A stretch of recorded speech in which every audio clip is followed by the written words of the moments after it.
Tonight's learning is really Nishmat. What's your father's name? Shmuel Yitzchak Ben. Shmuel Yitzchak Ben. Ben Eliezer. I remember Shmuel Yitzchak. My great grandfather is also. And also, his yard is tonight, and also Alfie's grandfather, his namesake, Avram Ben. Okay, his yard is tonight, Shama Shanav and Aliyah. His name is Ben Eliezer. His father. So we're not going to say what tonight is, because then it could be a problem if we count it. So we'll talk about what tonight is. We'll say the name of what tonight is in a few minutes. Well, after Meyer, we'll say what tonight is. But it's the yard site. So first of all, the first thing that happened is before the yard site. First thing that happens is the students of Rabbi Akiva stopped passing away. The plague, 24,000 students, ended, and it's a reason to celebrate. The next thing that took place is, from the 5 remaining students of Rabbi Akiva, one of the greatest was Rabbi Shimon Bar Yochai, and he did pass away on this day, not the same year that the plague finished, but he wound up passing away on that day. And he requested, Rabbi Shimon Bar Yochai was the great Kabbalist author of the Zohar, and he made a request that the day of his passing should be called it a Yilula, called a day of celebration, and thus we do celebrate, and we have specifically a fire, a bonfire. So this is connected to fire, and we celebrate the fire. Another custom is to have buxer, carob. The reason why to have carob on this holiday is because Rabbi Shimon Bar Yochai, when he was in the cave, he was hiding from the Romans for 13 years, and while he was there, he lived on buxer, on carob, and so the custom is to have carob on Lag BaOmer, on whatever. You still out of counts. Yeah. An egg. Yes, there is a custom to have a colored egg, right? Huh? Colored egg. That's right. There is a custom to have a colored egg, and we always, as a kid, my mother always did it. They did. That's right. I always remember as a child, my mother would always cook. My mother would always cook eggs with onion peels to make it, give color to the egg. She would cook with onion peels, and I always wondered if it's just she did because that's the custom she did in her house, which obviously that's what it was, or it was Chabad custom as well. And recently we found out that the Rebbe would do the same thing, and so I don't know, it makes it a Chabad custom, but the Rebbe would do that. So Do that. Eggs. I don't know. I don't know the reason for it. I remember hearing once. I don't remember offhand the reason. Another custom of this holiday is to play with a bow and arrow. Bow and arrow. And the reason for that is because, well, the Rebbe has a lengthy explanation on this. Of course, we custom to go with that out into the fields on this day, and that's something you play in the field. You play with. But the Rebbe explains that the idea of something being pulled, drawn all the way in, and then it goes much further. Or in Talmudic terms, Dvarim hayotzim halev nichnasim halev. Words that come from the heart enter the heart. And so we take something which goes into, we have to, in order to affect someone else, we have to draw deep down into ourselves. And once we draw deep down into ourselves, then we can help someone. Same thing in psychiatry, psychology, whatever. Psychology also, that's what they teach us. You have to try to see, bring the problem, the person's problem into your own problem. And how does it, at least in Rebbe psychology, that's the way it works. You have to see the other person's problem as your own. And once you see it as your own, once you go deep down in yourself, only then could you truly appreciate the person's problem, and then you could have a positive effect on them. And that's the idea of the bow and arrow. There's other ideas also. The keshes, in the Hebrew, it's also an arrow. A bow is the same thing as a rainbow. In English, it's the same thing, a rainbow. And in Hebrew, it's also a rainbow. It's both keshes. Both. It goes for both. And the Rebbe explains the idea of course, we know the idea that the Gemara says that there was no rainbow in times of Rishon Bar Yochai, because just his presence was so powerful that people were able to do tshuva just from his presence. Now, the Rebbe says something very beautiful about Rishon Bar Yochai. What was the first thing he did when he came out of hiding? 13 years he was hiding. What was the first thing he did? One of the first things he did. One of the first, I'm not sure. So he went, and there was a problem with the cemetery. By the way, today I did a funeral in the South Florida Jewish Cemetery. It's my first time there. And I'm telling you, it's the most kosher cemetery there is in Florida. Even in New York, it's incredible what they pulled off over there. This was a pipe dream of several people over years, and they finally pulled it off. It's just off of, it's in Lake Worth. Lake Worth, just off the 95. Incredible what they've done over there. Even the graves are dug by Shomer Shabbos. Everyone that digs the grave is Shomer Shabbos. Everyone that works there is Shomer Shabbos. Can you imagine? It's a whole new level. New York doesn't work that way. This is a whole new level of a kosher cemetery, and they don't. I don't want to make any. They don't use a coffin there even. It goes direct in the ground, like in Israel. Go direct in the ground. Incredible. Anyway, so Rabbi Shimon Bar Yochai comes into the cemetery like that. He goes in the cemetery, and what happened was the cemetery had a road. You travel a little, like I don't know if everyone on the Jackie Robinson. Yeah. You know the Jackie Robinson? What was it called? Interborough. It's called the Interborough. The Jackie Robinson, New York, right? So it goes through the cemetery, right? So there's a road going through the cemetery. But every cemetery has a road going through it. The problem is the Kohanim couldn't go on that road. Why? Because a Kohen can't come in contact with a corpse, even the cemetery can't go. So what happened? What? So what happens is there was on a road you could go. There's certain, there used to be, I don't know how it is today, but I remember as a kid, they said that you couldn't go into the right lane. For Kayin, couldn't go in the right lane of the Interborough because there were trees hanging over. Maybe they were talking about then of trimming those trees, but they said in the left lane you could go. Whatever, anyway. But this cemetery, back in Israel, the problem was Kayin couldn't go in there. So all they had to do was go around. They had to go around, couldn't go that road that went, couldn't take the Interborough, you had to take the BQE, I don't know, whatever road instead of the Interborough, the Van Wyck, okay. And and I also forgot, I completely forgot. And so that would have been the worst case scenario, but it bothered Rabbi Shimon Bar Yochai, and he went there and he marked the graves. That's what it says. It says he marked the graves to know where's a grave, in order that the Kohanim should be a little bit easier for them. And they don't have to go all the way around to the Van Wyck. They can go straight through to the Jackie Robinson, go straight through and cut right through. It wasn't a spiritual thing, it was a physical thing. He wanted to make life easier for people. There says it's Gashmias, he's making life easier for people. That's Rabbi Shimon Bar Yochai, and that is the holiday which we're celebrating.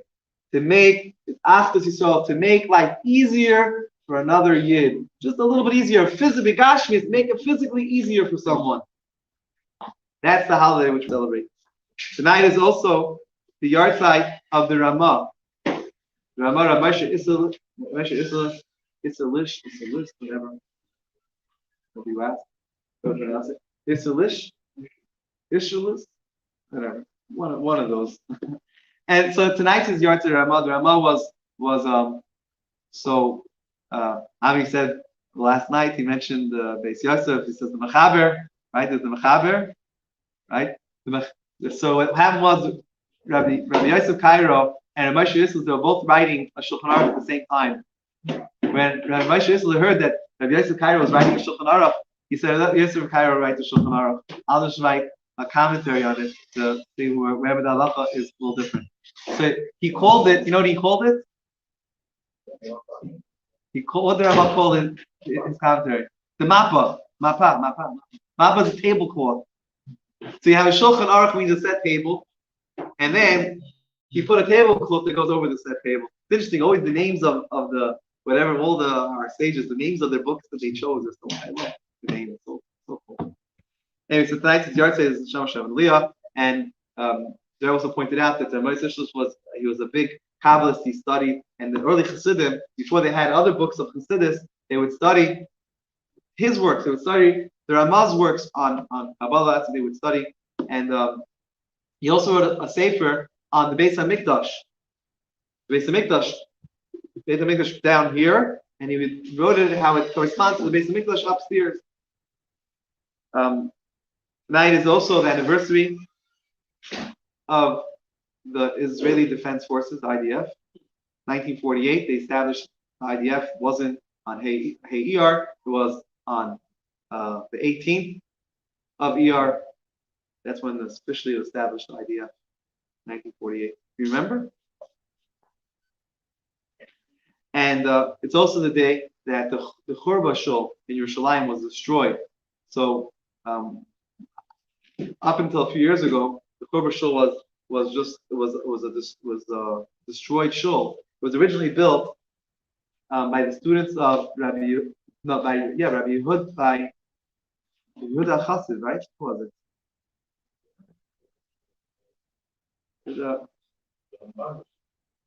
The Churba Shul. Churba Shul was originally built. Yeah, by Yehuda Chassid, and then it was destroyed. What year it was destroyed? 1600s or something was destroyed by the Arabs, and then it was rebuilt by the students of the Vilna Gaon when the students of the Alter Rebbe went to Israel to settle Dakar. So the students of the Vilna Gaon also went there to Israel, and they rebuilt the Churba Shul. It was destroyed in 1948. Tonight, it was destroyed. That's what got the idea of going, and it was just rebuilt a few years ago. They just rebuilt it again. All right, Marno. Next time we'll have time for halacha. Meir. Ring Shech when? 118. Hopefully before Meir. Page 118. What's on there?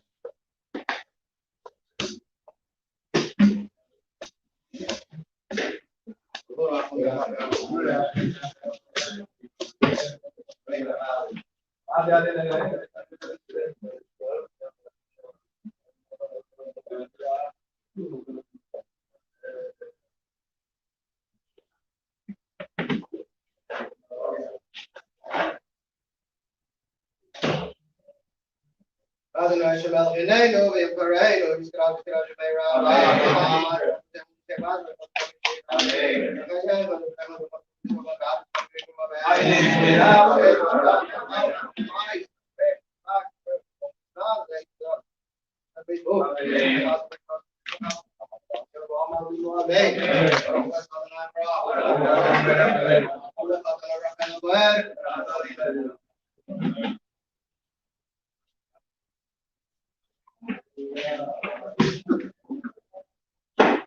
Oh, Mincha-Maariv Services.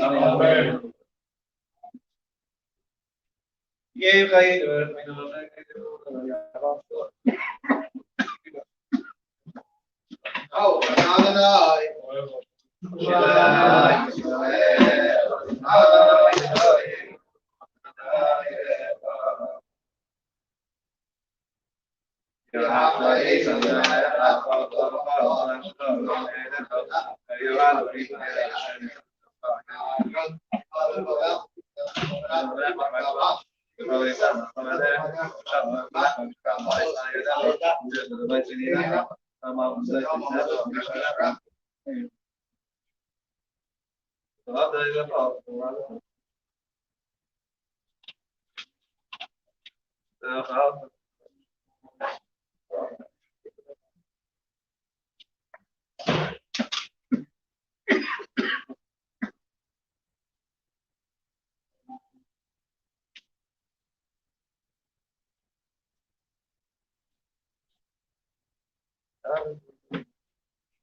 Adonai Elohim Emes.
Page 136, last night he counted.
Hey, tomorrow morning, 8:40.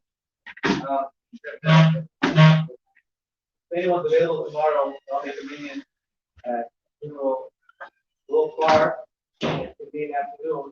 But if you're available, let me know. Sameach, everyone. Yeah, Black Sameach, Black Sameach. I guess the bonfire is gonna go now. Tomorrow, after, Mincha, at 7 o'clock. Tomorrow Mincha at 7 o'clock, Friday. Friday will be doing now at 7 o'clock. Special Shabbos, first of all, Colombian Shabbos dinner this week, special Shabbos dinner. Special Shabbos Kiddush, in honor of, I don't know yet, in honor of something, beautiful Kiddush for Shabbos. Breakfast, big breakfast tomorrow morning. Big breakfast tomorrow morning. In honor of, Whose phone is this? special. Ringing.